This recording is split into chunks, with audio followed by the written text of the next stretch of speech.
출애굽기 27장. 너는 아카시아 나무로 단을 만들어라. 가로 세로를 각각 2.3m로 하여 네모 반듯하게 하고 높이는 1.4m로 하라. 그리고 단 네 모퉁이의 뿔을 하나씩 만들어라. 뿔과 단은 하나로 연결하여 만들고 그 단은 노스로 싸야 한다. 또 재를 담는 통과 부삽과 피를 담는 그릇과 고기 갈고리와 물 옮기는 그릇을 다 노스로 만들어라. 노스로 단에 쓸 그물을 만들고 그물 네 모퉁이의 노꼬리를 만들어 그 그물을 단의 아래 언저리 밑에 놓아 그것이 단의 절반 높이로 올라오게 하라. 그리고 아카시아 나무로 단의 운반체를 만들어 노스로 싸고 단의 양쪽 고리에 그 채를 꿰어 단을 운반할 수 있게 하라.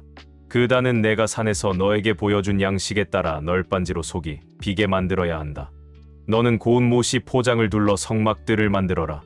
남쪽에는 포장 길이를 45m로 하고 20개의 기둥을 만들어 세워라. 그 기둥의 받침은 노스로 만들고 기둥 갈고리와 가로대는 은으로 만들어야 한다. 맞은편인 북쪽에도 이와 똑같이 만들고 서쪽에는 포장 길이를 22.5m로 하고 10개의 기둥을 10개의 놋받침 위에 세워라.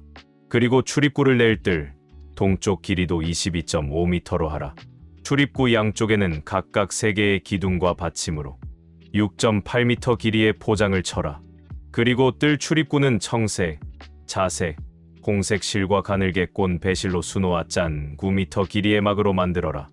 이 출입구는 4개의 기둥과 4개의 받침으로 만들어야 한다. 뜰 사면의 모든 기둥은 은갈고리와 은가로대로 연결하고 그 기둥 받침은 노스로 만들어라. 성막뜰의 길이는 45m이고 너비는 22.5m이며 포장의 높이는 2.3m이다. 성막뜰의 포장은 고운 모시로 만들고 기둥 받침은 노스로 만들며 성막에서 쓰는 모든 기구와 성막 말뚝과 포장의 말뚝도 다 노스로 만들어라. 너는 이스라엘 백성에게 감람을 찧어 만든 맑은 기름을 가져오게 하여 등불을 계속 켜두어라. 아론과 그의 아들들은 성막 안 곧 법궤 앞에 있는 휘장 밖에서 등불을 켜야 하며 저녁부터 다음날 아침까지 그 불이 나 여호와 앞에서 꺼지지 않도록 계속 살펴야 한다. 이것은 이스라엘 백성이 대대로 지켜야 할 불변의 규정이다. 요한복음 6장. 그 후 예수님은 디베랴 바다라고도 하는 갈릴리 바다 건너편으로 가셨다. 그러자 많은 군중이 병든 사람을 고치는 기적을 보고 예수님을 따랐다. 예수님은 산으로 올라가 제자들과 함께 앉으셨다. 마침 유대인의 명절인 유월절이 다가왔다. 예수님은 수많은 군중이 자기에게 몰려오는 것을 보시고 빌립에게 이 사람들을 먹일 만한 빵을 우리가 어디서 살 수 있겠느냐? 하고 물으셨다. 사실 예수님은 하실 일을 미리 다 알고 계시면서도 빌립의 마음을 떠보려고 이렇게 물으신 것이다. 빌립은 예수님께 한 사람에게 조금씩 나누어 준다고 해도 200데나리온어치의 빵으로도 부족할 것입니다. 하고 대답하였다. 이때 예수님의 제자인 시몬 베드로의 동생 안드레가 예수님께 이렇게 여쭈었다. 여기에 보리빵 5개와 작은 물고기 2마리를 가진 어린이가 있습니다. 그러나 그것을 가지고 어떻게 이 많은 사람을 먹일 수 있겠습니까? 그러자 예수님이 그들에게 사람들을 앉게 하라 하고 말씀하셨다. 그곳에는 풀이 많아 사람들이 앉았는데 그 수는 약 5,000명쯤 되었다. 예수님은 그 빵을 받아 들고 감사 기도를 드리신 다음 앉은 사람들에게 원하는 대로 나눠 주시고 또 물고기도 그렇게 하셨다. 사람들이 모두 실컷 먹었을 때 예수님이 제자들에게 남은 조각을 거두고 버리는 것이 없게 하라 하고 말씀하셨다. 그래서 제자들이 남은 조각을 걷어보니 보리빵 5개로 먹고 남은 부스러기가 12광줄이나 되었다. 예수님이 베푸신 이 기적을 보고 사람들은 이분이야말로 세상에 오실 바로 그 예언자이시다 하고 외쳤다. 예수님은 그들이 강제로 자기를 잡아 그들의 왕을 삼으려 한다는 것을 아시고 혼자서 다시 산으로 올라가셨다.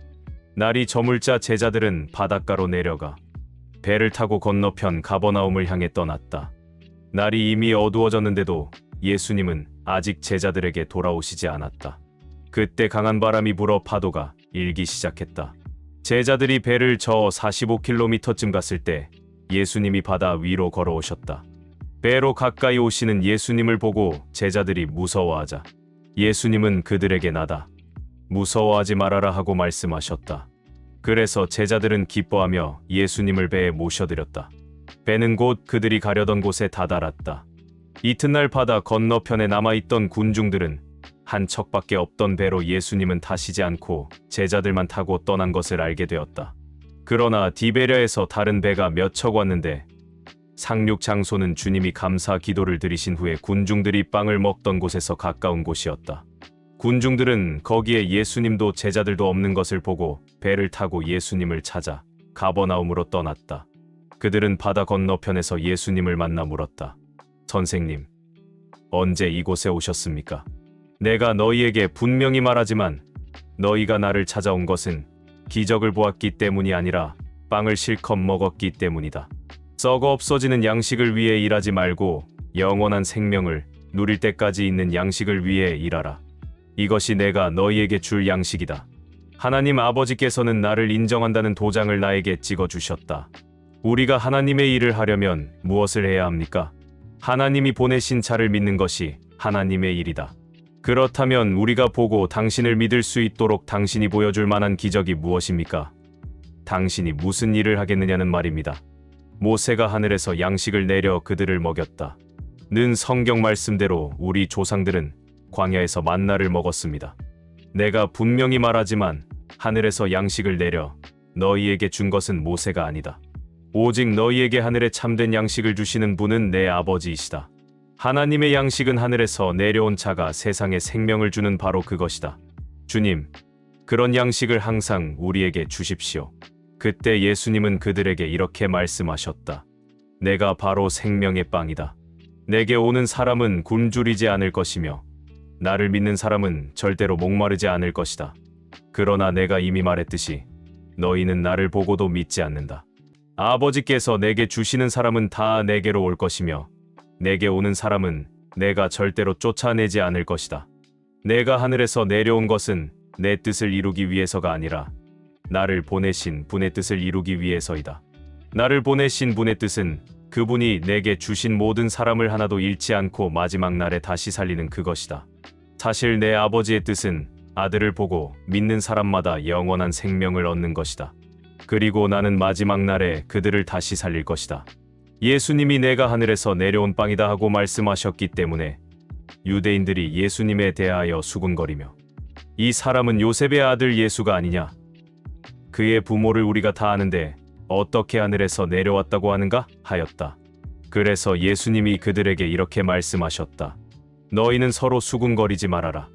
나를 보내신 아버지께서 이끌어 주시지 않으면 아무도 나에게 올 수 없다.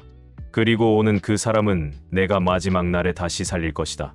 예언서에는 그들이 모두 하나님의 가르치심을 받을 것이다라고 기록되어 있다. 아버지의 말씀을 듣고 배운 사람은 모두 나에게 온다. 이것은 아버지를 본 사람이 있다는 뜻이 아니다. 오직 하나님에게서 온 자만 아버지를 보았다. 내가 분명히 너희에게 말하지만 나를 믿는 사람은 영원한 생명을 가졌다. 나는 생명의 빵이다. 너희 조상들은 광야에서 만나를 먹었으나 모두 죽고 말았다. 그러나 하늘에서 내리는 양식을 먹는 사람은 죽지 않는다. 나는 하늘에서 내려온 살아있는 빵이다. 누구든지 이 빵을 먹는 사람은 영원히 살 것이다. 이 빵은 곧 세상의 생명을 위해 주는 내 살이다. 그러자 유대인들은 이 사람이 어떻게 자기 살을 먹으라고 우리에게 줄 수 있겠는가? 하고 서로 논쟁하기 시작하였다. 그래서 예수님은 그들에게 다시 말씀하셨다. 내가 분명히 너희에게 말하지만 나의 살을 먹지 않고 나의 피를 마시지 않으면 너희 안에 생명이 없다. 누구든지 내 살을 먹고 내 피를 마시는 사람은 영원한 생명을 가졌다. 그래서 나는 마지막 날에 그를 다시 살릴 것이다. 그것은 내 살이 참된 양식이며 내 피는 참된 음료이기 때문이다. 내 살을 먹고 내 피를 마시는 사람은 내 안에 살고 나도 그 사람 안에 산다. 살아계신 아버지께서 나를 보내셔서 내가 아버지 때문에 사는 것과 마찬가지로 나를 먹는 사람도 나 때문에 살 것이다. 나는 하늘에서 내려온 빵이다. 너희 조상들은 만나를 먹고도 죽었으나 이것은 그런 것과 같은 것이 아니다. 이 빵을 먹는 사람은 영원히 살 것이다. 이것은 예수님이 가버나움 회당에서 가르치실 때 하신 말씀이다. 이 말씀을 듣고 여러 제자들이 이것은 정말 어려운 말씀이다. 누가 알아들을 수 있겠는가? 하며 수군거렸다. 예수님은 제자들이 이 말씀에 대해서 수군거리는 것을 아시고 그들에게 이렇게 말씀하셨다. 내 말이 너희 귀에 거슬리느냐? 만일 내가 전에 있던 곳으로 올라가는 것을 본다면 어떻게 하겠느냐? 생명을 주는 것은 하나님의 영이며 인간의 육체는 아무 쓸모가 없다. 내가 너희에게 한 말은 영적인 생명에 관한 것이다. 그러나 너희 중에는 믿지 않는 사람들이 있다. 예수님은 믿지 않는 사람이 누구며 자기를 팔아 넘길 사람이 누군지 처음부터 알고 계셨다. 그러고서 예수님은 덧붙여 말씀하셨다. 그러므로 내가 너희에게 아버지께서 오게 해주시지 않으면 아무도 나에게 올 수 없다고 이미 말하였다. 이 말씀을 듣고 많은 제자들이 예수님을 떠나고 다시는 그와 함께 다니지 않았다. 그래서 예수님이 12 제자에게 너희도 떠나고 싶으냐? 하고 물으시자 시몬 베드로가 이렇게 대답하였다. 주님, 우리가 누구에게로 가겠습니까? 주님에게는 영원한 생명의 말씀이 있습니다. 우리는 주님이 하나님의 거룩하신 아들이라는 것을 믿고 알게 되었습니다. 그때 예수님은 내가 너희 12를 선택하지 않았느냐? 그러나 너희 가운데 한 사람은 마귀다 하고 말씀하셨다. 이것은 가룟 사람 시몬의 아들 유다를 가리켜 하신 말씀이었다. 그는 비록 12 제자 중 하나였으나 예수님을 팔아 넘길 사람이었다. 잠언 3장. 내 아들아, 나의 가르침을 잊지 말고 내 명령을 정성껏 지켜라. 그러면 내가 장수하고 평안을 누릴 것이다. 너는 사랑과 성실이 너를 떠나지 않게 하며 그것을 내 목에 메고 내 마음에 새겨라. 그러면 내가 하나님과 사람 앞에서 사랑과 신망을 얻을 것이다. 너는 마음을 다하여 여호와를 신뢰하고 내 지식을 의지하지 말아라. 너는 모든 일에 여호와를 인정하라. 그러면 그가 너에게 바른 길을 보이실 것이다. 스스로 지혜롭다고 생각하지 말아라. 너는 여호와를 두려워하고 악을 피하라. 이것이 너에게 좋은 약이 되어 너의 몸과 마음을 건강하게 할 것이다. 내 재산과 내 모든 농산물의 첫 열매로 여호와를 공경하라. 그러면 내 창고가 가득 차고 포도주통에 새 포도주가 넘칠 것이다. 내 아들아, 여호와의 징계를 가볍게 여기지 말며 그의 꾸지람을 언짢게 생각하지 말아라. 아버지가 자식이 잘 되라고 꾸짖고 나무라는 것처럼 여호와께서도 자기가 사랑하는 사람을 꾸짖고 나무라신다. 지혜와 깨달음을 가진 자는 행복하다. 그것이 은이나 금보다 더 가치 있고 유익하기 때문이다. 지혜는 보석보다 더 귀한 것이므로 내가 갖고 싶어하는 그 어떤 것도 이것과 비교가 되지 않는다. 그 오른손에는 장수가 있고 그 왼손에는 무기가 있으니 그 길은 즐거움과 평안의 길이다. 지혜는 그것을 얻은 자에게 생명나무와도 같은 것이다. 그래서 지혜를 가진 자가 복이 있다. 여호와께서는 지혜로 땅의 기초를 놓으셨으며 예지로 우주 공간을 펼치셨고 지식으로 깊은 물을 나누시고 공중에서 이슬이 내리게 하셨다. 내 아들아, 건전한 지혜와 분별력을 잘 간직하고 그것이 내게서 떠나지 않게 하라. 그러면 그것이 내 영혼의 생명이 되고 내 삶을 아름답게 장식할 것이니 내가 내 길을 안전하게 갈 수 있고 발이 걸려 넘어지는 일도 없을 것이며 잠자리에 들 때 두려워하지 않고 단잠을 잘 수 있을 것이다. 너는 갑자기 밀어닥친 재앙이나 악인들의 멸망이 이를 때 두려워하지 말아라. 여호와는 내가 의지할 분이시니 너를 안전하게 지키실 것이다. 선을 베풀 능력이 있거든 그것을 필요로 하는 자에게 베풀기를 주저하지 말며 너에게 가진 것이 있으면 내 이웃에게 갔다가 다시 오너라.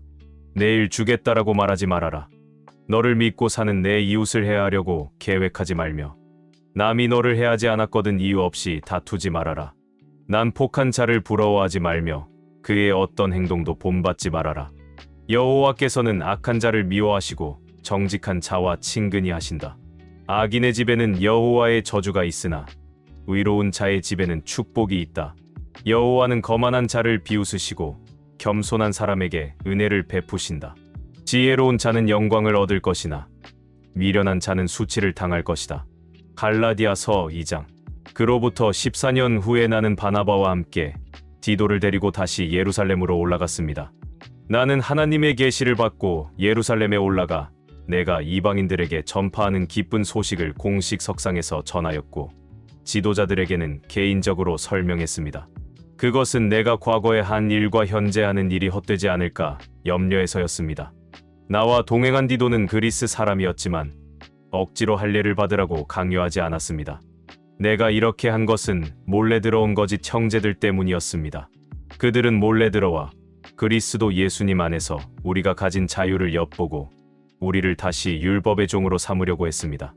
그러나 우리는 여러분을 언제나 기쁜 소식의 진리 안에 있게 하려고 한 시도 그들에게 굴복하지 않았습니다. 지도자들이라는 사람들은 나에게 아무것도 새로운 것을 제시해 주지 못했습니다. 그들이 어떤 사람이건 간에 나와는 상관이 없습니다. 하나님은 사람의 겉모양을 보시지 않기 때문입니다. 그들은 베드로가 유대인들에게 기쁜 소식을 전하는 일을 맡은 것 같이 내가 이방인들에게 기쁜 소식을 전하는 일을 맡은 것을 보았습니다. 베드로에게 능력을 주어 그를 유대인의 사도로 삼으신 하나님이 나에게 능력을 주어 나를 이방인의 사도로 삼으신 것입니다. 그리고 기둥 같은 지도자로 알려진 야고보와 베드로와 요한도 하나님이 나에게 주신 은혜를 인정하고 나와 바나바에게 교제의 악수를 청해왔습니다. 그래서 우리는 이방인들에게 가서 기쁜 소식을 전하고 그들은 유대인들에게 가서 기쁜 소식을 전하기로 했습니다. 또 그들은 우리에게 가난한 사람들을 돌보라고 부탁했는데 그 일은 내가 전부터 열심히 해오던 일이었습니다. 그런데 베드로가 안디옥에 왔을 때 그가 잘못한 일이 있었으므로 나는 여러 사람 앞에서 그를 책망하였습니다. 그것은 그가 이방인과 함께 음식을 먹다가 야고보가 보낸 유대인 몇 사람이 들어오는 것을 보고 겁이 나서 나가 버린 일이었습니다. 그러자 다른 유대인들도 안 먹은 채 하며 밖으로 나갔고 바나바까지도 그들의 위선에 유혹을 받았습니다. 그래서 나는 그들이 기쁜 소식의 진리대로 바로 살지 않는 것을 보고 모든 사람 앞에서 베드로에게 유대인인 당신이 이방인처럼 살면서 어떻게 이방인에게는 유대인답게 살라고 할 수 있습니까? 하고 책망했습니다. 우리는 날 때부터 유대인이지 소위 말하는 이방 죄인이 아닙니다. 그러나 우리는 사람이 율법을 지켜서 의롭게 되는 것이 아니라 예수 그리스도를 믿음으로 의롭게 된다는 것을 알기 때문에 우리도 그렇게 되려고 예수 그리스도를 믿고 있습니다. 그 누구도 율법을 지켜서 의롭게 될 사람은 없습니다. 만일 우리가 그리스도 안에서 의롭게 되려고 하다가 우리 자신이 죄인으로 판명되면 그리스도께서 죄를 짓게 하시는 분이라고 할 수 있습니까? 절대로 그럴 수 없습니다. 내가 이미 헐어버렸던 율법의 체계를 다시 세운다면 나는 율법을 범하는 사람이 되고 맙니다. 나는 율법에 관한 한 율법 그 자체에 의해서 죽었습니다. 이것은 하나님을 위해 살기 위해서입니다. 내가 그리스도와 함께 십자가에 못 박혀 죽었으므로 이제는 내가 사는 것이 아니라 내 속에 그리스도께서 사시는 것입니다. 지금 나는 나를 사랑하시고 나를 위해 죽으신 하나님의 아들을 믿는 믿음으로 살고 있습니다. 나에게는 하나님의 은혜가 참으로 귀중합니다. 만일 율법을 지켜서 의롭게 된다면 그리스도께서 헛되이 죽으신 것이 되기 때문입니다.